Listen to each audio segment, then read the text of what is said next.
Hi friends, welcome to Praveen sir classes. మొదటిసారి మన YouTube ఛానల్ని చూస్తున్న ప్రతి ఒక్క అభ్యర్థి ఇప్పుడు మన ఛానల్ని సబ్స్క్రైబ్ చేయండి. ఈ వీడియో కనుక నచ్చినట్లయితే లైక్ చేయండి. మీ ఫ్రెండ్స్ అందరికీ పోటీ పరీక్షలకు ప్రిపేర్ అవుతున్న ప్రతి ఒక్క ఆస్పిరెంట్కి ఈ వీడియో లింక్ని షేర్ చేయండి. ఇక ఈరోజు సెప్టెంబర్ 11, 2025 వార్తలు నిలిచిన జాతీయ, అంతర్జాతీయ, రాష్ట్రీయ అంశాల గురించి, వార్తలు నిలిచిన వ్యక్తులు, అవార్డులు, పుస్తకాలు, మరి క్రీడా సంబంధిత సమాచారం, ఒక్కొక్క అంశాన్ని వివరంగా తెలుసుకుందాం. అంతకంటే ముందుగా నిన్నటి డైలీ కరెంట్ అఫైర్స్ వీడియోలో అడిగిన ప్రశ్నకి వివరణతో కూడిన సమాధానాన్ని చూద్దాము.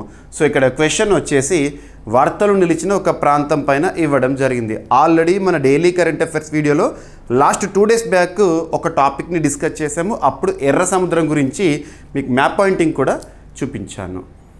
ఏదైనా ఒక ప్రాంతం వివాదాస్పదమవుతూ వార్తలు నిలిచిన, లేదా విపత్తు సంబంధిత అంశంతో వార్తలు నిలిచిన, లేదా ఇతరితర కారణాల వల్ల ప్రపంచంలోని ఏదైనా ఒక ప్రాంతం వార్తల్లోకి వచ్చిన, ఒక దేశం వార్తల్లోకి వచ్చిన, ఖచ్చితంగా ఆ లొకేషన్ని చూడండి, వరల్డ్ మ్యాప్లో చూడండి.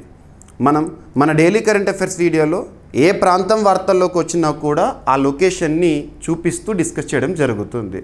ఇక్కడ అబ్జర్వ్ చేస్తే ప్రశ్నని మరొకసారి చూడండి. ఎర్ర సముద్రాన్ని ఆనుకొని ఉన్న దేశాలు ఎన్ని, అవి ఏవి? సో ఎర్ర సముద్రం last 2 days back Red Sea అనేది ఎందుకు వార్తల్లోకి వచ్చింది? రెడ్ సీ ఆ ప్రాంతంలో కొన్ని ఇంటర్నెట్ కేబుల్స్ ఉంటాయి కదా, ఆ కేబుల్స్ కోతకు గురైనాయి. దాని కారణంగా భారత్, ఆసియా, మధ్యప్రాచ్య ప్రాంతంలో ఇంటర్నెట్ అంతరాయం అనేది ఏర్పడింది. ఆ కంటెక్స్ట్లో రెడ్ సీ అనేది వార్తల్లోకి వచ్చింది. పక్కన పెట్టేస్తే రెడ్ సీ అనేది లాస్ట్ 2 years నుండి రెగ్యులర్గా రిపీటెడ్గా వార్తల్లోకి వస్తుంది. ముఖ్యంగా హమాస్ దాడులు ఆ సందర్భం నుండి మనం డిస్కస్ చేస్తున్నాము. ఇజ్రాయెల్ పాలస్తీనా సంక్షోభ పరిస్థితుల్లో చాలాసార్లు వార్తల్లోకి వచ్చింది. ఇక పక్కన పెట్టేస్తే లొకేషన్ని చూద్దాము. ఎర్ర సముద్రాన్ని ఆనుకొని ఉన్న దేశాలు ఎన్ని? ఫస్ట్ నంబర్ గుర్తుంచుకోండి, 6 countries, 6 దేశాలు. మరి 6 దేశాలు ఏంటో చూద్దాము. Egypt, Sudan, Eritrea, Djibouti, Yemen, Saudi Arabia. గుర్తుపెట్టుకోండి, ఏ దేశం ఎర్ర సముద్రానికి ఎటువైపున ఉంది, ఆ location important. Examination point of వ్యూలో డైరెక్ట్ అడుగుతారు, ఎర్ర సముద్రానికి సంబంధించి ఏ వైపున ఏ దేశం ఉంది, అది ఇంపార్టెంట్. డైరెక్షన్స్ కూడా ఇంపార్టెంట్. అందుకే మీకు మ్యాప్ పాయింటింగ్లో క్లారిటీగా ఇస్తున్నాను. ఇక రెడ్ సీకి సంబంధించి ఇటీవల తరచూ వార్తల్లోకి వస్తున్న ఒక జలసంధి ఏంటంటే ఒక స్ట్రేట్ అంటే ఏంటంటే ఒక సముద్రాన్ని మరొక సముద్ర ప్రాంతంతో కలిపి ఒక నారో డివిజన్గా చెప్పవచ్చు, నారో ఏరియాగా చెప్పవచ్చు. ఇక్కడ ఒక స్ట్రేట్ పేరు గుర్తుంచుకోండి, బాబ్ ఎల్ మాండెబ్. సో మీకు జాగ్రఫీలో అడుగుతారు, బాబ్ ఎల్ మాండెబ్ స్ట్రేట్ అనేది వేటిని కలుపుతుంది అని చెప్పేసేసి. రెడ్ సీ ఎర్ర సముద్రాన్ని గల్ఫ్ ఆఫ్ అడెన్ ప్రాంతం ఉంటుంది కదా, ఈ గల్ఫ్ని కలిపే ఒక ప్రాంతము, గుర్తుపెట్టుకోండి. ఓకేనా? సో రెడ్ సీని గల్ఫ్ ఆఫ్ అడెన్ని కలిపే ఒక స్ట్రేట్, ఒక జలసంధి పేరు బాబెల్ మాండెబ్. ఇటీవల చాలా జలసంధుల గురించి మనం చూసాము. హార్ముజ్ జలసంధి వార్తల్లోకి వచ్చింది. ఇజ్రాయెల్, ఇరాన్ సంక్షోభ పరిస్థితుల్లో హార్ముజ్ జలసంధిని మూసేస్తామని చెప్పేసేసి ఇరాన్ ప్రత్యేకంగా ప్రకటన చేసింది. అలా డిస్కస్ చేసాం అప్పుడు హార్ముజ్ జలసంధి గురించి. ఇకపోతే రెడ్ సీ కానివ్వండి, బ్లాక్ సీ కానివ్వండి, వీటిపైన రానున్న పోటీ పరీక్షలో ఖచ్చితంగా క్వశ్చన్ని ఎక్స్పెక్ట్ చేయొచ్చు. ఓకేనా? సో డైరెక్ట్గా ఏదైనా సముద్ర ప్రాంతం గురించి కానీ, లేదా ఏదైనా ఒక స్ట్రేట్ గురించి కానీ చూస్తున్నప్పుడు ఇదే విధంగా మీ ప్రిపరేషన్ని కొనసాగించండి. మన డైలీ కరెంట్ అఫైర్స్ వీడియో చూడండి, ప్రతి ఒక్క టాపిక్ కూడా ఇన్ డీటెయిల్గా కవర్ అవుతుంది. మీరు ప్రతిరోజు చూడండి, కరెంట్ అఫైర్స్ కోణంలో 100% సాధించడంతో పాటు జనరల్ స్టడీస్లో మ్యాక్సిమం స్కోర్ చేయగలుగుతారు. ఓకేనా? సో ఇది ఎర్ర సముద్రానికి సంబంధించి ఆస్పిరెంట్స్ చాలా వరకు సమాధానం ఇస్తున్నారు. బట్ నేను కోరుకునేది ఏంటంటే వీడియో చూస్తున్న ప్రతి ఒక్క ఆస్పిరెంట్ నుండి ఒక లైక్, మీ సపోర్ట్, ఎంకరేజ్మెంట్ని వీడియోకి లైక్ రూపంలో తెలియజేయండి. And at the same time రోజు ఒక ప్రశ్న అడుగుతున్నాను కదా, ఆ ప్రశ్నకి సమాధానాన్ని తప్పనిసరిగా ఇచ్చే ప్రయత్నం చేయండి. చాలా ఇంపార్టెంట్, మోస్ట్ ప్రెడిక్టెడ్ టాపిక్ నుండి మీకు క్వశ్చన్స్ ఇస్తున్నాను. ఓకేనా? ఇక ఈరోజు ఫస్ట్ టాపిక్ ఎకానమీకి సంబంధించి ప్రతిసారి మీకు ఒక సెంటెన్స్ చెప్తాను. The stats in the economy are not at all static. అర్థశాస్త్రంలో మనం చూసే గణాంకాలు ఎప్పుడు కూడా తటస్థంగా స్టాటిక్గా ఉండవు. They are volatile, they are dynamic, always changes, అంటే ఎప్పుడూ మారుతూ ఉంటాయి. మనం ఇటీవల ఎకానమీలో చాలా గణాంకాలను డిస్కస్ చేశాము. అందులో జీడిపి ఎస్టిమేట్స్ అనే టాపిక్ని తరచూ వార్తల్లో చూస్తున్నాము. కొన్ని అంతర్జాతీయ ప్రముఖ సంస్థలు కానివ్వండి, మన భారతదేశానికి సంబంధించిన కొన్ని ప్రముఖ సంస్థలు కానివ్వండి, భారతదేశం యొక్క జీడిపిని ప్రస్తుత ఆర్థిక సంవత్సరం, రానున్న ఆర్థిక సంవత్సరాల్లో ఏ విధంగా అంచనా వేస్తున్నాయి. ఆ నంబర్ గుర్తుపెట్టుకోండి. ఇక డెఫినేషన్ అనేది మీకు చాలాసార్లు చెప్పాను. జీడిపి గ్రాస్ డొమెస్టిక్ ప్రోడక్ట్, స్థూల దేశీయోత్పత్తి అంటాము. డెఫినేషన్ వచ్చేసి it is the final value of all the goods and services that are produced within the boundaries of the particular country for the given financial year. ఒక ఆర్థిక సంవత్సర కాలంలో ఒక దేశ సరిహద్దు లోపల ఉత్పత్తి అయ్యే అంతిమ వస్తు సేవల విలువనే ఒక దేశ జీడిపిగా మనం చూస్తూ ఉంటాము. మరి ఎందుకు పర్సెంటేజ్లో చూస్తామంటే కంపారిటివ్ స్టడీ చేస్తాము. ఇక జీడిపిలో ఎకానమీ సబ్జెక్ట్లో భాగంగా మనం చాలా డెప్త్గా చూస్తాము.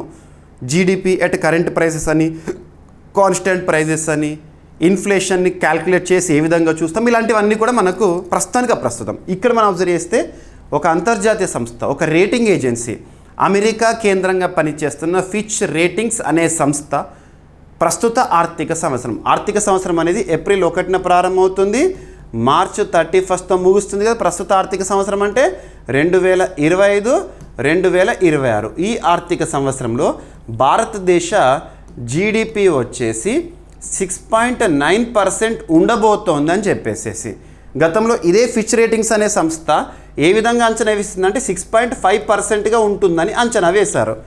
ఇప్పుడు పెంచారు, 6.9%కి పెంచారు ప్రస్తుత ఆర్థిక సంవత్సరంలో. మరి ఈ పెరుగుదలకి కారణం ఏంటంటే చాలా ఉన్నాయి. జిఎస్టీ రీఫార్మ్స్ కానివ్వండి, స్థానికంగా దేశీయంగా డిమాండ్ పెరగడం కానివ్వండి, ఇవన్నీ కూడా ఈ జీడిపి పెరుగుదలకు దోహదం చేస్తాయని చెప్పేసి ఫిచ్ రేటింగ్స్ వారు ఒక మంచి నివేదికని ఇచ్చారు. మీరు అన్ని వార్తాపత్రికల్లో చూడవచ్చు.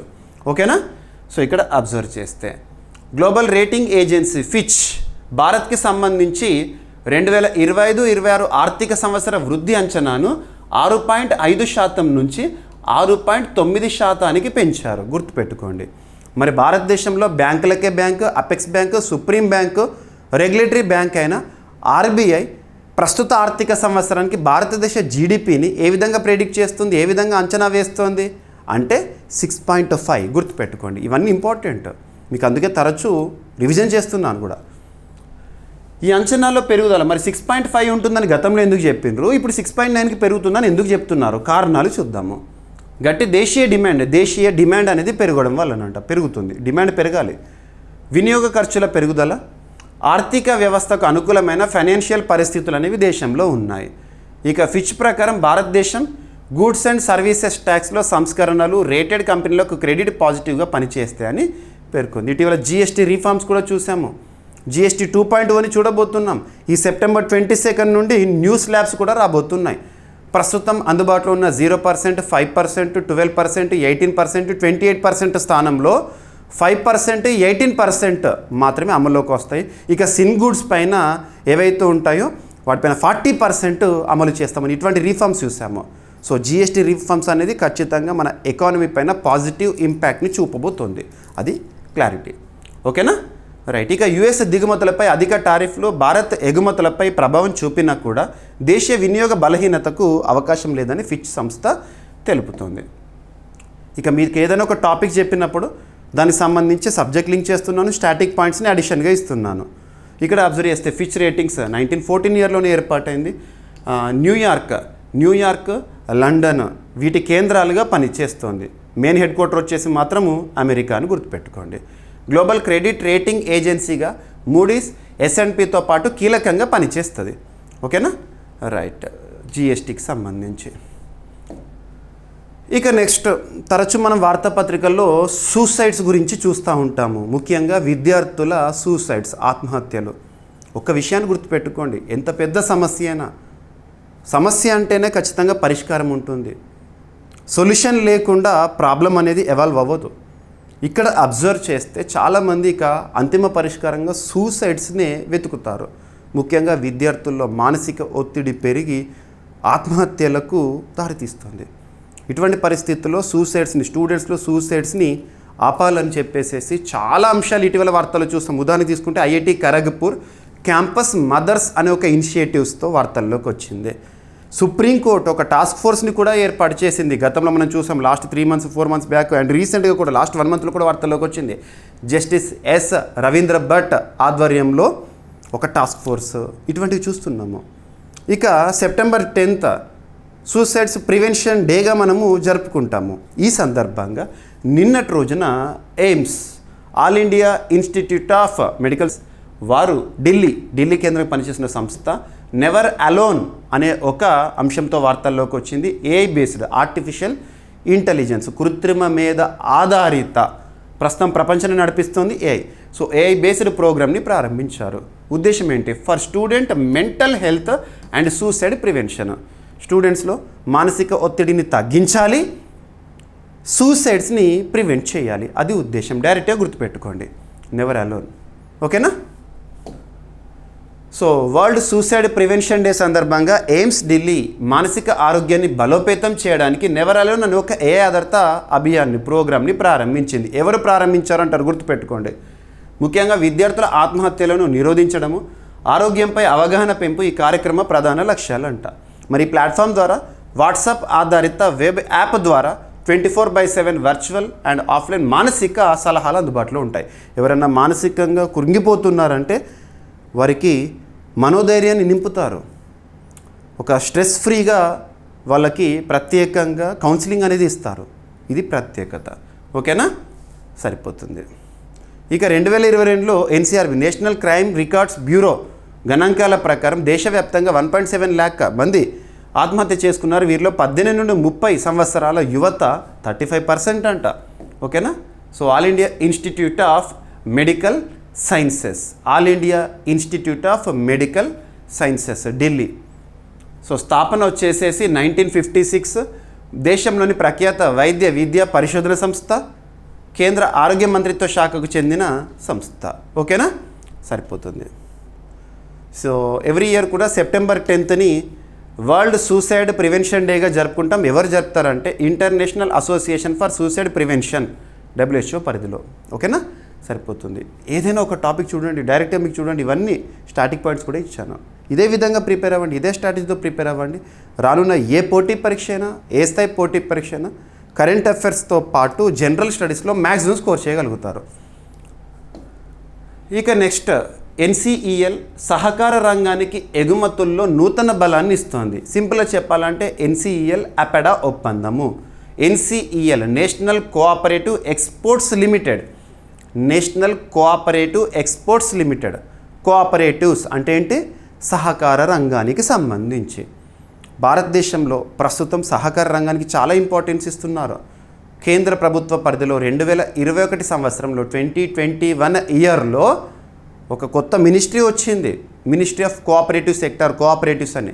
ప్రస్తుతం కన్సర్న్ మినిస్టర్గా మొదటి నుండి కూడా ఎవరు విధులు నిర్వర్తిస్తున్నారు? అమిత్ షా గారు. అమిత్ షా గారు అంటే మనకు హోంశాఖ మాత్రం గుర్తొస్తుంది, కానీ హోంశాఖతో పాటు కోఆపరేటివ్స్ కూడా తనే. అండ్ ఇంకో అంతర్జాతీయ స్థాయిలో కోఆపరేటివ్ సెక్టార్కి ఇంపార్టెన్స్ అనేది చూస్తున్నాం. ఈ ఇయర్ 2025 సంవత్సరం ఐక్యరాజ్య సమితి ఎలా ప్రకటించింది? International year of cooperatives. మీరు PIB press information bureau website open చేయండి, డైరెక్ట్ పైన కనబడుతుంది. సో మీరు PIB టాపిక్స్కి చాలా ఇంపార్టెన్స్, మీకు ప్రతిరోజు కూడా క్లాస్లో PIB టాపిక్స్ కవర్ చేస్తున్నాను. ఇక పక్కన పెడితే నేషనల్ కోఆపరేటివ్ ఎక్స్పోర్ట్స్ లిమిటెడ్. భారతదేశంలో సహకార రంగంలో అద్భుతమైన పురోగతి అనేది ఏ రంగంలో చూసాము అంటే డైరీ సెక్టార్. వ్యవసాయ రంగంలో సహకార వ్యవస్థని అభివృద్ధి చేయాలని భారత ప్రభుత్వం కాంక్షిస్తున్నా కూడా ఇంకా అనుకున్న ఫలితాలు అనేవి రావడం లేదు. ఇక పక్కన పెడితే సో కోఆపరేటివ్ సెక్టార్లో ప్రోడక్ట్స్ ఉంటాయి కదా, ఉత్పత్తి ఉంటుంది కదా, వాటి ఎగుమతుల ప్రోత్సాహం కోసము ఈ NCELకి అపెడాకి మధ్య ఒప్పందం కుదిరింది. అపెడా అనేది తరచు వార్తల్లోకి వస్తుంది. Agriculture and processed foods exports development authority, agriculture and processed foods exports development authority. APEDA అనేది మినిస్ట్రీ ఆఫ్ కామర్స్ పరిధిలో పనిచేస్తుంది. మినిస్ట్రీ ఆఫ్ కామర్స్ పరిధిలో పనిచేస్తుంది, వాణిజ్య వ్యవహారాల మంత్రిత్వ శాఖ. ఇటీవల మనం అపెడా గురించి ఒక ఇనిషియేటివ్ చూసాము, భారతి అనే ఒక ఇనిషియేటివ్. ఓకేనా? సో ఇక అబ్జర్వ్ చేసి ఈ టాపిక్ని చూద్దాము. National cooperative exports limited NCEL మరియు అపెడా అగ్రికల్చర్ మధ్య అవగాహన ఒప్పందం అనేది కుదిరింది. ఈ ఒప్పందం యొక్క లక్ష్యం ఏంటంటే భారత సహకార వ్యవస్థ ఆధారంగా వ్యవసాయ ఉత్పత్తుల ఎగుమతిని పెంపొందించడం అంట.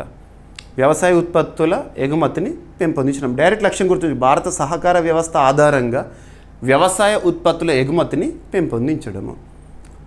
ఇక ఎన్సిఎల్ ముఖ్యాంశాలు. సంస్థ రకం జాతీయ స్థాయి మల్టీ స్టేట్ కోఆపరేటివ్ సొసైటీ అది. సో January 25, 2023లో ప్రారంభమైంది. Multi state cooperative societies act 2002 ఆధారంగా రిజిస్ట్రేషన్ పొందిన సంస్థ. ప్రధాన కార్యాలయం న్యూఢిల్లీలో ఉంది. సో చూడండి, ఈ సంస్థ వార్తల్లోకి వచ్చింది అని చెప్పేసి దీనికి సంబంధించిన బ్యాక్గ్రౌండ్ కూడా ఇచ్చాను. ఓకేనా, ఇదొకటి మనకి ఇంపార్టెంట్. ఇక సహకార రంగం అనేది అబ్జర్వ్ చేస్తే మనకు కాన్స్టిట్యూషన్లో భాగంగా the supreme law of the land is Indian constitution. దేశంలోని అత్యున్నత చట్టం మన రాజ్యాంగం. రాజ్యాంగంలో పార్ట్ 3లో ప్రాథమిక హక్కుల గురించి చూస్తాం కదా. ప్రాథమిక హక్కుల్లో మనం స్టేట్ డెఫినేషన్ చూస్తాము. స్టేట్ డెఫినేషన్ ఆర్టికల్ 12లో చూస్తాము.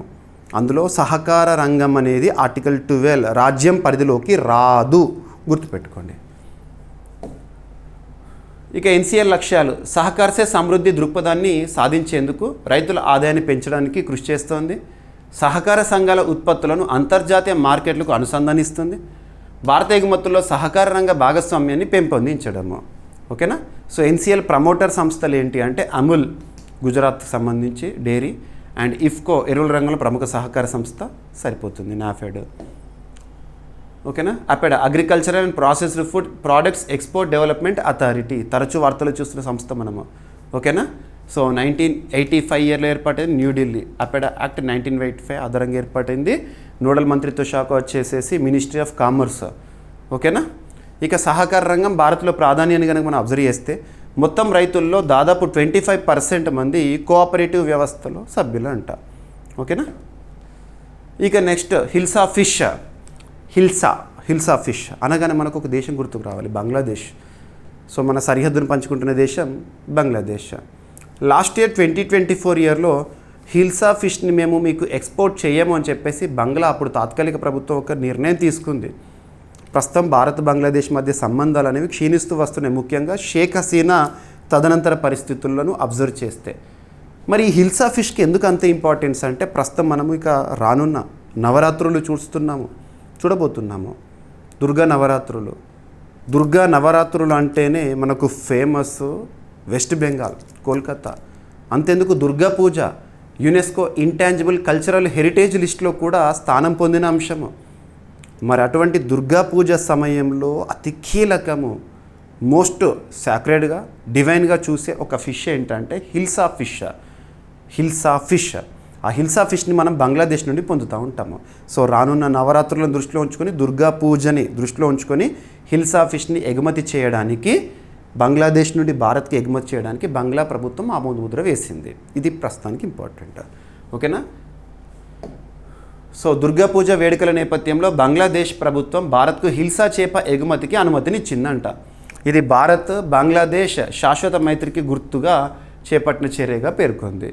గతంలో 2024 సెప్టెంబర్లో బంగ్లాదేశ్ ప్రభుత్వం హిల్సా ఎగుమతిని తాత్కాలికంగా నిషేధించింది, కానీ వ్యాపారుల విజ్ఞప్తితో మళ్ళీ అనుమతించింది. మరి హిల్సా ఫిష్ విశేషాలను చూద్దాము. ఇలిష్ లేదా హిల్సా చేప బెంగాలీ సాంప్రదాయాల్లో ప్రత్యేక స్థానాన్ని కలిగి ఉంటుంది. బెంగాలీస్లో పూజలలో, వివాహాలలో, లక్ష్మీదేవి అలంకరణలో దీనికి ప్రత్యేకంగా సమర్పిస్తారంట. ఓకేనా. ఇది సముద్రపు మరియు ఫ్రెష్ వాటర్ జీవవర్గానికి చెందుతుంది. ఓకేనా. జీవితం మొత్తం సముద్రంలో గడిపిన పద్మ, మేఘన, గంగా, గోదావరి నదుల్లో ఉత్పత్తి కోసము వలస వెళ్తుంది, బ్రీడింగ్ టైం ఆ టైంలో.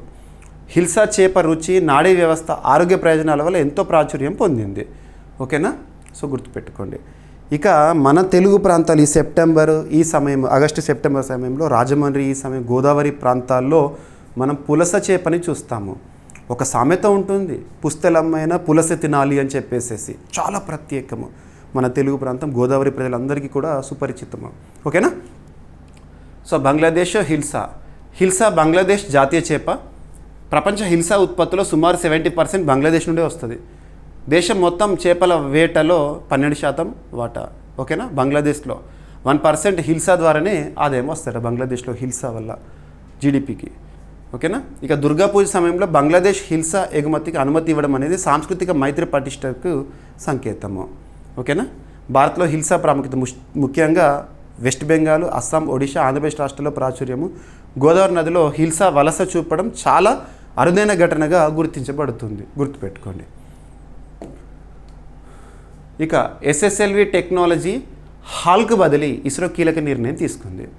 ఇక్కడ అబ్జర్వ్ చేస్తే SSLV small satellite launch vehicle. Launch vehicle అంటే ఏంటి? రాకెట్ని మనం లాంచ్ వెహికల్ అంటాం. ఎందుకంటే మనం పంపించే పేలోడ్ మేబీ ఎనీథింగ్, శాటిలైట్ కానివ్వండి, ఒక క్యాప్సూల్ కానివ్వండి, అనేది కానివ్వండి, దాన్ని తీసుకెళ్లేది లాంచ్ వెహికల్. మరి చిన్న చిన్న ఉపగ్రహాలను నిర్ణీత కక్షలోకి నింగిలోకి పంపడానికి స్మాల్ శాటిలైట్ లాంచ్ వెహికల్స్ అనేవి, చిన్న రాకెట్లు అనేవి కీలకము. దానికి సంబంధించి తయారీని ఇస్రో ఎవరికి బదిలీ చేస్తుంది అని, HALకి బదిలీ చేస్తుందని ఇప్పటికే మనం గతంలో లాస్ట్ 2 months బ్యాక్ చూసాము. ఇప్పుడు ప్రక్రియ ప్రారంభమైంది. ISRO Indian Space Research Organisation, ISRO భారతదేశంలో అంతరిక్ష రంగంలో ఇస్రో సాధిస్తున్న ఘనత అద్భుతం. వాస్తవం చెప్పాలంటే ప్రపంచంలో ఏ దేశం కూడా సాధించని అద్భుత విజయాలు ఇస్రో సొంతమైనవి. ఇటీవల కాలంలో చెప్పాలంటే 2023 ఆగస్టు 23 చంద్రయాన్ 3 సక్సెస్ చూసాం మనము. And at the same time Aditya L1 కానివ్వండి, ఇలాంటివన్నీ చూస్తున్నాం మనం. రీసెంట్గా స్పెడెక్స్ స్పేస్ డాకింగ్ ఎక్స్పెరిమెంట్ చేసిన కొన్ని దేశాల్లో భారతదేశము, ఇలాంటివి. ఇక ఇస్రోకి ప్రస్తుతం చీఫ్గా వి నారాయణన్ గారు విధులు నిర్వర్తిస్తున్నారు. ఇస్రో హెడ్ క్వార్టర్ వచ్చేసి బెంగళూరు. మరి HAL, సో ఇక్కడ అబ్జర్వ్ చేస్తే ఇస్రో చిన్న ఉపగ్రహ ప్రయోగ వాహకం SSLV small satellite launch vehicle తయారీకి సంబంధించిన టెక్నాలజీ కంప్లీట్గా హిందుస్థాన్ ఏరోనాటిక్స్ లిమిటెడ్కు బదిలీ చేసింది. ఈ టెక్నాలజీ బదిలీపై ఇస్రో HAL మధ్య ఒప్పందం ఇప్పటికే కుదిరింది. జూన్ 20న నిర్వహించిన బిడ్డింగ్లో HAL విజేతగా ఎంపికైంది. ఇస్రో నుంచి హాల్కు సమగ్ర శిక్షణ, సాంకేతిక సహాయం లభించనుంది. HAL తయారు చేసే మొదటి ఎస్ఎస్ఎల్వి రాకెట్ 2027లో సిద్ధం కానుందంట. ఓకేనా. టెక్నాలజీ ట్రాన్స్ఫర్ ప్రయోజనాలు ఏంటంటే ప్రైవేటు, పబ్లిక్ రంగ సంస్థల భాగస్వామ్యంతో అంతరిక్ష రంగ వ్యాప్తి, ఆత్మనిర్భర్ భారత్ లక్ష్యం దిశగా పురోగతి. ఓకేనా. So small satellite launch vehicle ISRO, so February 2023 SSLV D2ని మనం చూస్తాం. మొదటి ప్రయోజనం 500 కిలోల లోపు ఉపగ్రహాలను తక్కువ ఖర్చుతో తక్కువ సమయంలో నింగిలోకి పంపించేందుకు. వ్యవసాయ, కమ్యూనికేషన్, విద్య, వాతావరణ పరిశోధనల కోసం చిన్న ఉపగ్రహాల మార్కెట్ లక్ష్యంగా చేసుకోవడము. ఇక హిందుస్థాన్ ఏరోనాటిక్స్ లిమిటెడ్ 1940లో ఏర్పాటైంది. ఓకేనా. ప్రధాన కార్యాలయం బెంగళూరు. డిఫెన్స్, ఏవియేషన్, అంతరిక్ష రంగంలో తయారీ సంస్థ. ఇక నెక్స్ట్ అంతరిక్ష రంగానికి సంబంధించి మరొక అంశము. ఇక్కడ అబ్జర్వ్ చేస్తే ప్రస్తుతం అంతరిక్ష రంగంలో మన భారతదేశానికి సంబంధించి ఇస్రో సాధిస్తున్న ఘనతలకి తోడు ప్రైవేట్ స్పేస్ స్టార్టప్స్ని ప్రోత్సహించాలి అనే ఉద్దేశంలో భాగంగా భారత ప్రభుత్వం 2020 సంవత్సరంలో 2020 ఇయర్లో ఇన్స్పేస్ అనే ఒక ఇనిషియేటివ్ని పరిచయం చేసింది. INSPACe, Indian National Space Promotion and Authorisation Centre, Indian National Space Promotion and Authorisation Centre, INSPACe యొక్క హెడ్ క్వార్టర్ ఇక్కడ అహ్మదాబాద్, గుజరాత్. మరి ఇస్రో సహకారం అందిస్తుంది ప్రైవేట్ స్పేస్ స్టార్టప్స్ని ప్రోత్సహించేందుకు. ఇక్కడ అబ్జర్వ్ చేస్తే ధృవ స్పేస్ అనే సంస్థ, ధృవ స్పేస్ అనేది హైదరాబాద్కి చెందిన ఒక స్పేస్ స్టార్టప్. హైదరాబాద్లో చాలా స్పేస్ స్టార్టప్స్ ఉన్నాయి. అన్నిటికంటే ఇంపార్టెంట్ స్కై రూట్ ఏరోస్పేస్ ఇలాంటివి. ధృవ స్పేస్ హైదరాబాద్ బేస్డ్ సంస్థ, నోయిడా కేంద్రంగా పనిచేస్తున్న ఎస్రీ ఇండియా మధ్య ఒక ఒప్పందం అనేది కుదిరింది. దీనికి సంబంధించి అంటే ఉపగ్రహ చిత్రాలకు నూతన దిశ. సో ఇక్కడ అబ్జర్వ్ చేస్తే స్క్రిప్ట్ చూద్దాము. జియోగ్రాఫిక్ ఇన్ఫర్మేషన్ సిస్టమ్స్ రంగంలో ప్రముఖ సంస్థ ఎస్రీ ఇండియా హైదరాబాద్కు చెందిన స్టార్టప్ ధృవ స్పేస్తో అవగాహన ఒప్పందాన్ని కుదుర్చుకుంది. ఈ భాగస్వామ్యం ద్వారా 200కి పైగా ఉపగ్రహాల నుంచి పొందే డేటాను మరింత స్పష్టంగా వినియోగదారులకు సులభంగా అందించవచ్చంట. ధృవ స్పేస్ అభివృద్ధి చేసిన ఆస్ట్రావ్యూ ఉపగ్రహ దృశ్య సేవలకు ఎస్రీ ఇండియా అధునాతన GIS టెక్నాలజీ మద్దతుగా పనిచేస్తుందంట. ఇక భాగస్వామ్య ప్రయోజనాలు: ఉపగ్రహ చిత్రాల స్పష్టత, విశ్వసనీయత పెరుగుతుంది. విభిన్న రకాల సెన్సింగ్ సామర్థ్యాలు ఒకే ప్లాట్ఫామ్లో అందుబాటులోకి వస్తాయంట. ఓకేనా, సరిపోతుంది. ఇక ధృవ స్పేస్ 2012 సంవత్సరంలో ఏర్పాటైంది. హైదరాబాద్ కేంద్రంగా పనిచేస్తుంది. ఇక ఉద్దేశం స్వదేశీ ఉపగ్రహాల తయారీ, ఉపగ్రహ కమ్యూనికేషన్ సేవల్లో అటానమీ. సింపుల్గా చెప్పాలంటే స్పేస్ స్టార్టప్. ఓకేనా, రైట్. ఎస్రీ ఇండియా నోయిడా కేంద్రంగా పనిచేస్తోంది. జియోగ్రఫీ ఇన్ఫర్మేషన్ సిస్టమ్స్ టెక్నాలజీ ప్రముఖ సంస్థ. ఓకేనా, రైట్. ఇక సిక్కిం ఇటీవల తరచు వార్తలు నిలుస్తున్న ఒక రాష్ట్రం Sikkim, north eastern state, India's first organic state. ఇటీవల సిక్కింలో India's first digital nomad village యక్తన్ అనే ఒక విలేజ్ గురించి మనం చూసాము. ఇవన్నీ ఇంపార్టెంట్. ఏదైనా ఒక టాపిక్ మనకు కనిపించింది, ఒక రాష్ట్రం పేరు గుర్తుంచిందంటే ఆ రాష్ట్రానికి సంబంధించి రీసెంట్గా మనం డిస్కస్ చేసిన ఒక 15-20 టాపిక్స్ గుర్తుకు రావాలి. సో సిక్కింలో యుద్ధభూమి పర్యాటకం అంటే సింపుల్గా చెప్పాలంటే వార్ మెమోరియల్స్ అవి ఉంటాయి కదా, అంటే యుద్ధ ప్రాముఖ్యత ఉన్న ప్రాంతాలు ఏవైతే ఉంటే వాటిని టూరిజం సెక్టార్లో భాగంగా అభివృద్ధి చేయడము. ఇక్కడ అబ్జర్వ్ చేస్తే సైనిక గౌరవానికి పర్యాటక రూపం. Sikkim to open Chola Doklam for tourism from September 27. September 27 యొక్క ప్రత్యేకత ఏంటి? కమింగ్ సెప్టెంబర్ 27 ప్రతి ఏటా కూడా సెప్టెంబర్ 27ని వరల్డ్ టూరిజం డేగా మనం సెలబ్రేట్ చేసుకుంటాము. ఆ సందర్భంగా సిక్కింలో అన్నిటికంటే ఇంపార్టెంట్ నాతులా పాస్, అద్భుతమైన ప్రాంతము, ఇండియా చైనా సరిహద్దు ప్రాంతంలో. ఓకేనా? సో సిక్కిం రాష్ట్ర ప్రభుత్వము పర్యాటక రంగాన్ని బలోపేతం చేయడానికి ఇండో చైనా సరిహద్దుకు సమీపంలోని చారిత్రాత్మక యుద్ధ భూములు ఏవైతే ఉంటాయో వాటిని పర్యాటక ప్రదేశాలుగా మార్చాలని నిర్ణయం తీసుకుంది. యుద్ధ భూములు ఏవైతే ఉంటాయో, బార్డర్ ఏరియాస్ ఏవైతే ఉంటాయో వాటిని టూరిజంకి ఇంపార్టెన్స్ ఇస్తూ ముఖ్యంగా డోక్లాం మరియు చోలా ప్రాంతాలు యుద్ధభూమి పర్యాటకం వార్ టూరిజం కింద తెరిచే యోచన ఉందంట. 2025 సెప్టెంబర్ 27న ప్రారంభించనున్న ఈ పర్యటనలో ప్రారంభ దశలో భారత పర్యాటకులకి అనుమతి ఇవ్వబడుతుందంట. భారత పర్యాటకులు. ఓకేనా? భద్రతను దృష్టిలో ఉంచుకొని ప్రతిరోజు 2 యుద్ధ భూములకు కేవలం 25 వాహనాలు మాత్రమే అనుమతిస్తారంట. మౌలిక సదుపాయాలు ఇప్పటికే అభివృద్ధి చేయబడ్డాయి. ఓకేనా? సో ఎగ్జామినేషన్లో అడగవచ్చు, చోలా పాస్ ఇటీవల వార్తల్లోకి వచ్చింది ఎక్కడ, డోక్లాం ఎక్కడ, ఏ దేశ సరిహద్దులో, ఇటువంటివి అడుగుతారు. సో స్థానం డోక్లాం భూటాన్, చైనా, భారత్. ఇది ఒక ట్రై జంక్షన్. మనం లాస్ట్ 2.5-3 ఇయర్స్ బ్యాక్ డోక్లాం దగ్గర జరిగిన ఒక వివాదం గురించి చూసాము. 2017లో భారత్ చైనా సైనిక స్థాయిలో ఢీకొన్న ఘర్షణకు కేంద్ర బిందువు. ఓకేనా? చోలా పాస్ సిక్కింకు సమీపంలో నాతులా పాస్ ప్రాంతానికి సమీపంగా ఉంటుంది. 1967లో భారత్ చైనా సైనికుల మధ్య ఘర్షణ జరిగిన ప్రదేశం అది. ఇక యుద్ధభూమి పర్యాటకం అంటే భారత్లో కొత్తగా అభివృద్ధి చెందుతున్న థీమ్ పర్యాటక రంగము. సైనిక చరిత్ర పట్ల అవగాహన కల్పించాలి అని చెప్పేసేసి. ఓకేనా? ఇక నెక్స్ట్ ఈశాన్య రాష్ట్రమైన సిక్కిం గురించి చూసాం కాబట్టి ఒక పండుగ, మరొక ఈశాన్య రాష్ట్రమైన అస్సాం రాష్ట్ర సంస్కృతిలో భాగమైన పండుగ. అస్సాం అద్భుతమైన సంస్కృతి కలిగిన రాష్ట్రము. అస్సాం అద్భుతమైన బయోడైవర్సిటీ కలిగిన రాష్ట్రము. అస్సాం అద్భుతమైన నదులకు నిలయము. ఇవన్నీ కూడా మనం చూస్తూ ఉంటాం. అస్సాం రాష్ట్రంలో ప్రస్తుతం బీజేపీ అధికారంలో ఉంది. హిమంత బిశ్వ శర్మ గారు ముఖ్యమంత్రిగా విధులు నిర్వర్తిస్తున్నారు. ఇటీవల అస్సాం రాష్ట్రానికి సంబంధించి సంస్కృతిలో భాగంగా మనం అంబుబాచి మేళా గురించి చూసాము. లింక్ చేసుకోండి. సో ఇప్పుడు లంగ్హాంగ్ పూజ, వార్తలు నిలుస్తున్న పండుగలు, మేళాలు, జాతరలు, వీటికి ఇంపార్టెన్స్ ఇవ్వండి.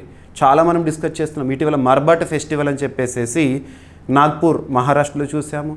అండ్ ఇటీవల ఒడిశాలో పూరి జగన్నాథ్ రథయాత్ర, రజపర్బ, అస్సాంలో అంబుబాచి మేళా, జమ్మూ కాశ్మీర్ ఆ ప్రాంతంలో కీర్ భవానీ మేళా, ఇలాంటివి చూస్తున్నాము.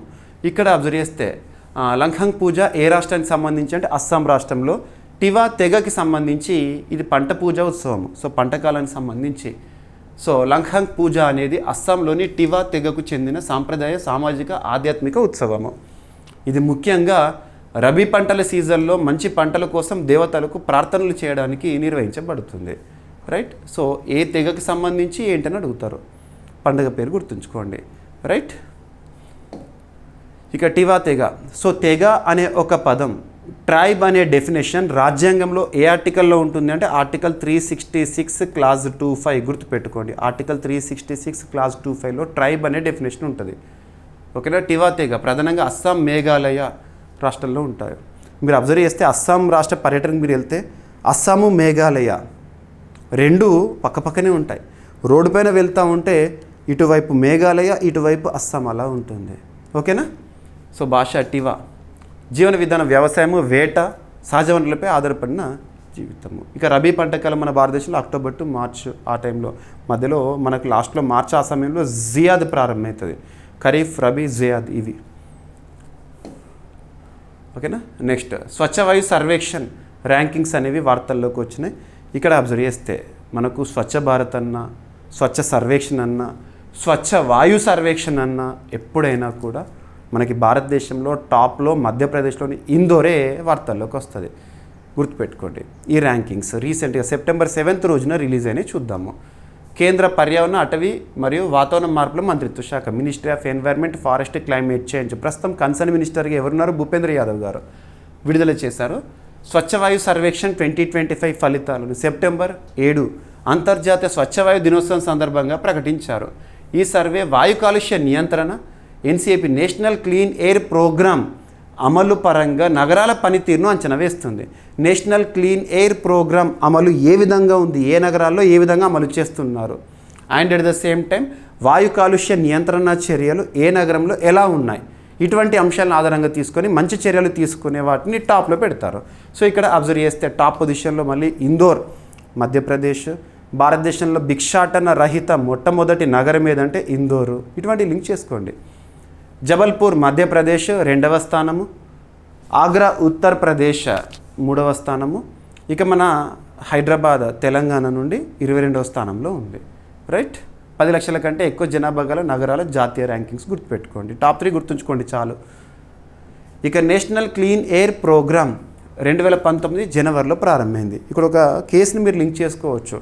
సుప్రీంకోర్టు 1991 ఆ సమయంలో ఒక case Subhash Kumar Thakur versus state of Bihar కేసులో పరిశుభ్రమైన గాలి, స్వచ్ఛమైన నీరు, సుస్థిర వాతావరణం పొందడం అనేది ప్రతి వ్యక్తికి కూడా జీవించే హక్కులో భాగమని సుప్రీంకోర్టు ఏ కేసులో తెలిపింది అంటే Subhash Kumar Thakur versus state of Bihar 1991 కేసులో. గుర్తుపెట్టుకోండి. ఇక మిషన్ లక్ష్యము 2026 నాటికి PM10 2.5 PM కాలుష్యాలను 20-30% మేర తగ్గించడం అంట. సంబంధిత నగరాలు మొదటిగా 131 నాన్ అటైన్మెంట్ నగరాల గుర్తింపు. సెంట్రల్ పొల్యూషన్ కంట్రోల్ బోర్డు ఆధ్వర్యంలో ఈ ప్రోగ్రామ్ని అమలు చేస్తున్నారు. ఏదైనా ఒక స్కీము, ఇనిషియేటివ్ ఇటువంటివి చూస్తే ఎప్పుడు ప్రారంభమైంది, ఉద్దేశం ఏంటి, ఎవరు అమలు చేస్తున్నారు, ఇలా చూడాలి. మీకు ప్రతి పాయింట్ ఇస్తున్నాను. ఇక International Day of Clean Air for Blue Skies ప్రతి సంవత్సరం సెప్టెంబర్ 7th ఎవరు నిర్వహిస్తారంటే United Nations Environment Programme, World Health Organisation, Clean Air Coalition వారు. ఇక నెక్స్ట్ స్వస్థ నారీ సశక్త పరివార్ అభియాన్ అనే ఒక అభియాన్ని ప్రారంభించబోతున్నారు భారత ప్రధాని నరేంద్ర మోదీ గారు సెప్టెంబర్ 17th రోజున. సెప్టెంబర్ 17th చాలా ఇంపార్టెంట్. భారత ప్రధాని నరేంద్ర మోదీ గారి జన్మదినోత్సవం కూడా.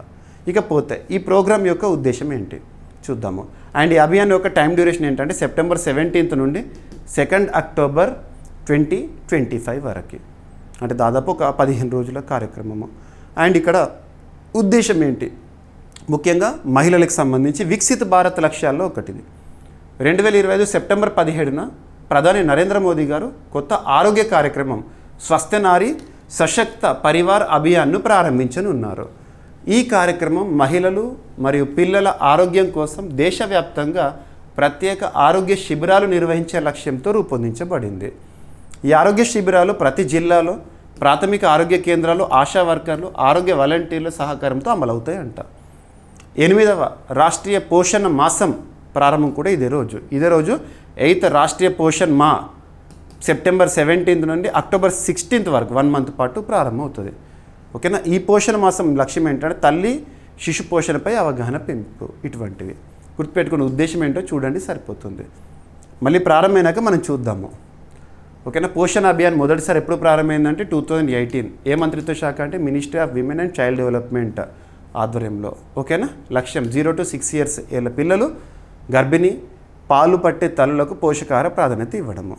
ఓకేనా. ప్రతి సంవత్సరం సెప్టెంబర్ 17th నుండి అక్టోబర్ 16th వరకు రాష్ట్రీయ పోషణ్ మా అనేది ప్రారంభం అవుతుంది. ఇక నెక్స్ట్ వార్తలు నిలుస్తున్న వ్యాధులు, వాటికి అడ్డుకట్ట వేయడానికి జరుగుతున్న పరిశోధనలు, ప్రయోగాలు, వీటిపైన పోటీ పరీక్షల్లో రెగ్యులర్గా క్వశ్చన్స్ వస్తాయి. ఇక్కడ అబ్జర్వ్ చేస్తే అడ్ఫాల్సివ్ వ్యాక్స్ ఇటీవల మనం డిస్కస్ చేసాం మొట్టమొదటి అంశంతో. మలేరియా నివారణలో భారత స్వదేశీ ముందడుగు. అడ్ఫాల్సివ్ వ్యాక్స్ దేనికి సంబంధించి మలేరియాకి అడ్డుకట్ట వేయడము. దీనికి సంబంధించి క్లినికల్ ట్రయల్స్ ఇటువంటివన్నీ కూడా ఇటీవల కాలంలో మనం చూస్తున్నాము. కేంద్ర ప్రభుత్వం దేశీయంగా అభివృద్ధి చేసిన అడ్ఫాల్సివ్ వ్యాక్స్ మలేరియా వ్యాక్సిన్ను తయారు చేసి మార్కెట్లోకి విడుదల చేయడానికి 5 భారత కంపెనీలకు లైసెన్స్ని మంజూరు చేసిందంట. ఇది భారతదేశపు తొలి స్వదేశీ మల్టీస్టేజ్ మలేరియా వ్యాక్సిన్. గుర్తుపెట్టుకోండి, భారతదేశంలోనే మొట్టమొదటి తొలి స్వదేశీ మల్టీ స్టేజ్ మలేరియా వ్యాక్సిన్ పేరేంటి అంటారు? అడోఫాల్సివాక్స్. మలేరియా రహిత దేశంగా భారతదేశం నిలవబోతోంది అతి త్వరలో. ఓకేనా? సో ప్లాస్మోడియం ఫాల్సిపోరం మలేరియాకి సంబంధించి చూస్తాము ప్యాథోజన్గా. ఇక అబ్జర్వ్ చేస్తే మరి ఈ అడోఫాల్సివాక్స్ని అభివృద్ధి చేసిన సంస్థలు, ఏదైనా ఒక వ్యాక్సిన్ కానీ చూసినప్పుడు దాన్ని అభివృద్ధి చేసిన సంస్థలు ఏంటో కూడా చూడాలి. ఇక్కడ అబ్జర్వ్ చేస్తే ICMR regional medical research centre Bhubaneswar and ICMR national institute of malaria research New Delhi, national institute of immunology New Delhi. ఈ సంస్థలు సంయుక్తంగా ఈ అడోఫాల్సివాక్స్ మలేరియా వ్యాక్సిన్ని, ప్రత్యేకత ఏంటి? తొలి స్వదేశీ మల్టీ స్టేజ్ మలేరియా వ్యాక్సిన్ని అభివృద్ధి చేసిన సంస్థలు. పేర్లు గుర్తుంచుకోండి సరిపోతుంది. ఓకేనా? ఇక ప్లాస్మోడియం ఫాల్సిపోరం మలేరియా కలిగించే అత్యంత ప్రమాదకరమైన పరాన్నజీవి. ఐసీఎంఆర్ 1911లో ఏర్పడింది, న్యూఢిల్లీ కేంద్రంగా పనిచేస్తుంది. భారతదేశంలో మెడిసిన్ రిలేటెడ్గా లేదా ఫార్మా రిలేటెడ్గా ఏదైనా ఒక మెడిసిన్కి అది ట్యాబ్లెటే కావచ్చు, సిరపే కావచ్చు, వ్యాక్సినే కావచ్చు, దాని యొక్క క్లినికల్ ట్రయల్స్కైనా మార్కెట్లో రిలీజ్ చేయడానికైనా కూడా అనుమతులు కావాల్సింది ఎక్కడి నుండి అంటే Central Drug Standards and Control Organisation and Drug Control General of India, ఇటువంటివి. ఓకేనా? సరిపోతుంది. National Framework Malaria Elimination 2016 to 30 వరకు ప్రస్తుతం అమలవుతుంది. మలేరియా నిర్మూలనకు భారత్ లక్ష్యాల్లో 2030 నాటికి మలేరియాను పూర్తిగా నిర్మూలించడం అనేది ఉద్దేశము. ఇక నెక్స్ట్ డైరెక్టర్ సైంటిఫిక్ నేమ్ చూడండి, ఏ ప్రాంతాల్లో బయటపడ్డది చూడండి సరిపోతుంది. ఎవరు గుర్తించారు? Western Ghats. So western Ghats అంటేనే మన బయోడైవర్సిటీలో కీలకము. యునెస్కో వరల్డ్ హెరిటేజ్ సైట్గా వెస్టర్న్ ఘాట్స్ని గుర్తించింది 2012 ఆ సమయంలోనే. మరి వెస్టర్న్ ఘాట్స్లో కొత్త ఫంగస్ జాతులను గుర్తించడం జరిగింది భారతీయ శాస్త్రవేత్తలు. ఎవరు? అగర్కర్ రీసెర్చ్ ఇన్స్టిట్యూట్ శాస్త్రవేత్తలు. Indian scientist discover 2 new Aspergillus species in western Ghats highlighting biodiversity richness. మీకు ఇటువంటివన్నీ కూడా హిందూ పేపర్ ఉంటుంది కదా, హిందూ పేపర్లో లాస్ట్ పేజ్లో చూడండి కనబడతాయి. కొత్త జీవి ఆనవాలు, వృక్ష జాతుల ఆనవాలు, అవి మ్యాక్సిమం మనకు వెస్టర్న్ ఘాట్స్ ఈ ప్రాంతాల్లోనే కనబడతాయి. ఓకేనా? సో కొత్త ఫంగస్ జాతులు ఆస్పర్జిల్లస్ స్పెసీస్ని గుర్తించారు సరిపోతుంది. ఇక Maharashtra association for cultivation of science research institute లేదంటే అగార్కర్ రీసెర్చ్ ఇన్స్టిట్యూట్ అని గుర్తుపెట్టుకోండి, పూణే కేంద్రంగా పనిచేస్తుంది మహారాష్ట్ర. వారు ఆస్పర్జిల్లస్ సెక్షన్ నిగ్రీకి చెందిన 2 కొత్త జాతులను గుర్తించారు, కొత్త ఫంగస్ జాతులను. ఓకేనా? వాటి పేర్లు గుర్తుపెట్టుకోండి. గుర్తించబడిన కొత్త జాతులు ఏంటంటే ఇక పర్యావరణ ప్రాముఖ్యత, పరిశోధన విలువ. ఈ ఆవిష్కరణ ద్వారా పశ్చిమ ఘాట్లు అత్యంత జీవ వైవిధ్యం కలిగిన ప్రాంతంగా ఉన్నదనే విషయం మరొకసారి రుజువైంది. వెస్టర్న్ ఘాట్స్. ఓకేనా? అండ్ శాస్త్రీయ పర్యావరణ బయోటెక్నాలజీ పరంగా పశ్చిమ ఘాట్లకు ప్రత్యేక ప్రాధాన్యం ఉన్నదని పరిశోధకులు పేర్కొన్నారు. ఇక Agharkar research institute 1946 year Pune కేంద్రంగా ఏర్పాటైంది. వెస్టర్న్ ఘాట్స్ యునెస్కో ప్రపంచ జీవ వైవిధ్య హాట్స్పాట్లో ఒకటి. కేరళ, కర్ణాటక, తమిళనాడు, గోవా, మహారాష్ట్రలో విస్తరించి ఉంది, గుర్తుపెట్టుకోండి. ఓకేనా? అండ్ ప్రపంచంలో అత్యధికంగా అద్వితీయ ప్రజాతులు కలిగిన ప్రాంతాల్లో ఒకటి. ఇక చెన్నై ప్రాంతంలో ప్రమాదకరంగా మారిన ఒక జీవి, ఇటీవల దాన్ని గుర్తించారు. సో దాని పేరు జాయింట్ ఆఫ్రికన్ స్నేల్ అంటే నత్త అంటాం మన తెలుగులో.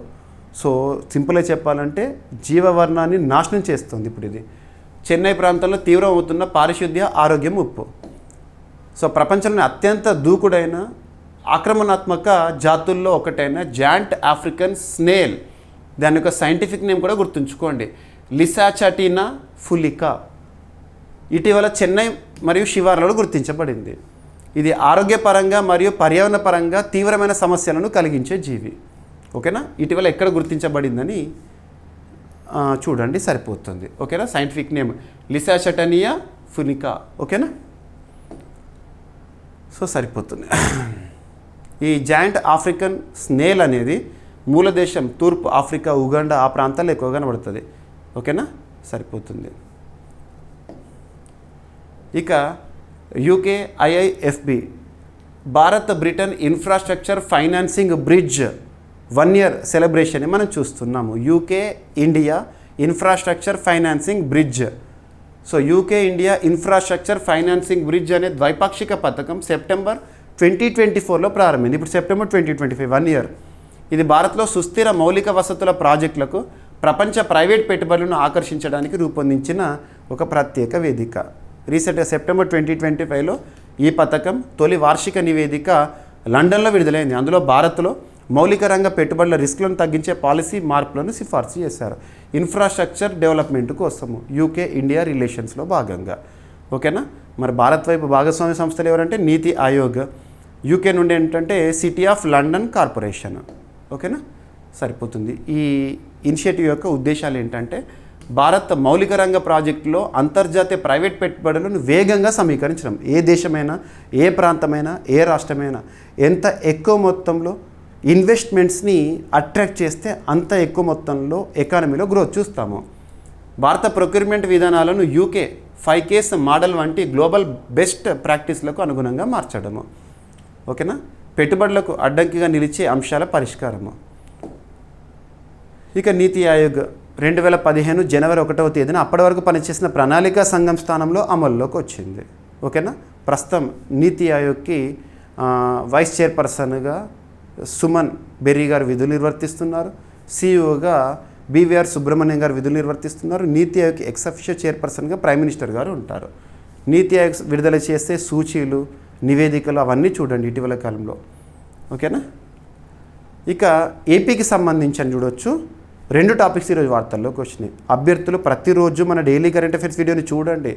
ఏపీ, తెలంగాణ రీజనల్ ఇష్యూస్ అన్నీ కవర్ చేస్తున్నాను. మీరు ప్రతిరోజు చూస్తే అన్నీ కవర్ అవుతాయి, తెలంగాణ, ఏపీ. ఇక్కడ ఈరోజు ఏపీకి సంబంధించే వార్తల్లో ఉన్నాయి అంశాలు. So PM schools for rising India. So ఇందులో ఏపీ అద్భుత పురోగతి.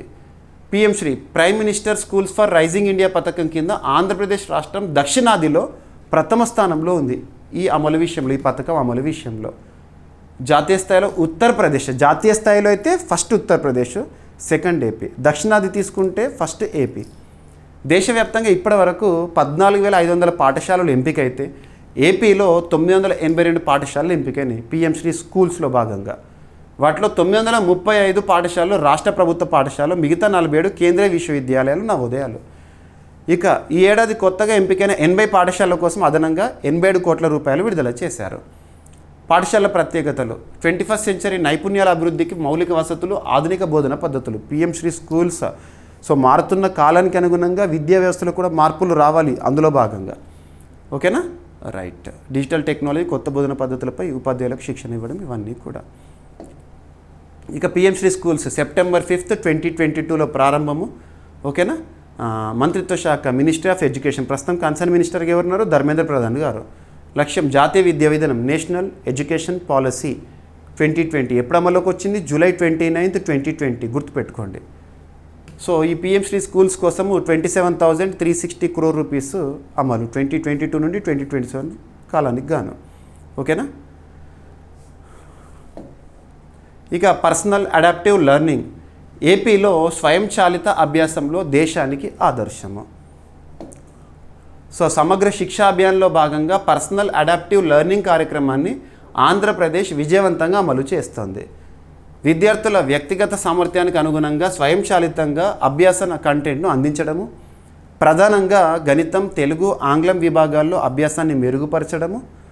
ఏపీలో 1,224 పాఠశాలల్లో 14,000 మంది 6వ నుండి 9వ తరగతి విద్యార్థులకు ట్యాబ్స్ ద్వారా PL కంటెంట్ అందిస్తున్నారు. ఈ విధంగా దేశంలో అద్భుతమైన గుర్తింపుతో ఏపీ విద్యా వ్యవస్థకు సంబంధించి వార్తల్లోకి వచ్చింది. పర్సనల్ అడాప్టివ్ లెర్నింగ్ అంటే విద్యార్థుల వ్యక్తిగత అభ్యాస స్థాయిని గుర్తించి అనుకూలమైన లెర్నింగ్ కంటెంట్ని అందించే తత్వంతో ఉద్దేశించబడింది. ఓకేనా. ఇక ఈరోజు ప్రశ్న. సో ప్రతి ఒక్కరు సమాధానం ఇవ్వండి. Centre for law and policy research ఇటీవల విడుదల చేసిన తాజా నివేదిక ప్రకారం దేశంలో అత్యధిక మహిళా న్యాయమూర్తులు ఉన్న హైకోర్టు ఏది? ప్రస్తుతం సుప్రీంకోర్టులో ఉన్న ఏకైక మహిళా న్యాయమూర్తి ఎవరు? మనం ఆల్రెడీ డిస్కస్ చేసాం మన డైలీ కరెంట్ అఫైర్స్ వీడియోలో. అండ్ అభ్యర్థులు గుర్తుపెట్టుకోండి, మీకు ప్రతిరోజు క్లాస్ అందిస్తున్నాను, చాలా డెప్త్ కంటెంట్ ఇస్తున్నాను. ఈచ్ అండ్ ఎవ్రీ వర్డ్ నేను ఇక్కడ ఎక్స్ప్లెయిన్ చేస్తున్న ప్రతి వర్డ్, చూపిస్తున్న ప్రతి స్లైడ్ మీకు PDF రూపంలో విత్ డౌన్లోడ్ ఆప్షన్తో మీకు GVK స్టడీ సర్కిల్ యాప్లో అందుబాటులో ఉంటుంది. GVK study circle app. ఇప్పటివరకు మన యాప్ని ఇన్స్టాల్ చేసుకునే వారు ఎవరైనా ఉంటే ఈరోజు ఇన్స్టాల్ చేసుకోండి. ప్లేస్టోర్లో జీవీకే స్టడీ సర్కిల్ అని టైప్ చేయండి, మన యాప్ విజిబుల్ అవుతుంది, క్లిక్ చేసి ఇన్స్టాల్ చేసుకోండి. లేదంటే ఈ వీడియో కింద కామెంట్ బాక్స్లో ఫస్ట్ కామెంట్లో మన యాప్ లింక్ని పోస్ట్ చేస్తాను, లింక్ క్లిక్ చేసి ఇన్స్టాల్ చేసుకోండి. అండ్ ఇందులో daily CA course, daily CA అని ఒక కోర్స్ ఉంటుంది. డైలీ మీకు చెప్తున్న క్లాస్కి సంబంధించిన పీడిఎఫ్స్ అందులో ఉంటాయి, కొన్ని శాంపుల్ పీడిఎఫ్స్ ఉంటాయి. సో చూడొచ్చు, చూసి కోర్స్ని సబ్స్క్రైబ్ చేసుకోండి. ఓకేనా? సో యాప్ ఇన్స్టాల్ చేసుకోండి. ఇకపోతే ఈరోజు టాపిక్స్ని మనం క్విక్ రివిజన్ చేద్దాము. ఫస్ట్, భారత వృద్ధి అంచనా 6.9%కి పెంచింది ఫిచ్, 6.5 to 6.9%కి. ఇక AIIMS Delhi launches never alone అనే ఒక ఆర్టిఫిషియల్ ఇంటెలిజెన్స్ బేస్డ్ ప్రోగ్రామ్ ఆత్మహత్యల నివారణ కోసము. ఇక ఎన్సీఈఎల్ సహకార రంగానికి ఎగుమతుల్లో నూతన బలం అని చెప్పేసేసి. అండ్ హిల్సా ఫిష్ ఎగుమతిపై బంగ్లాదేశ్ తాజా నిర్ణయం తీసుకుంది. And small satellite launch vehicle technology హెచ్ఏఎల్కు బదిలీ విషయంలో ఇస్రో తీసుకున్న కీలక నిర్ణయం. And Dhruva Space Esri India భాగస్వామ్యం ఉపగ్రహ చిత్రాలకు నూతన దశ. అండ్ సిక్కింలో యుద్ధభూమి పర్యాటకం సైనిక గౌరవానికి పర్యాటక రూపము, ఆ ప్లేసెస్ గుర్తుపెట్టుకోండి. అండ్ లంఖాంగ్ పూజ టివా తెగ యొక్క పంట పూజా ఉత్సవము అస్సాం రాష్ట్రంలో. అండ్ స్వచ్ఛవాయు సర్వేక్షణ్ 2025 అవార్డ్స్ ఇటీవల వార్తల్లోకి వచ్చినాయి.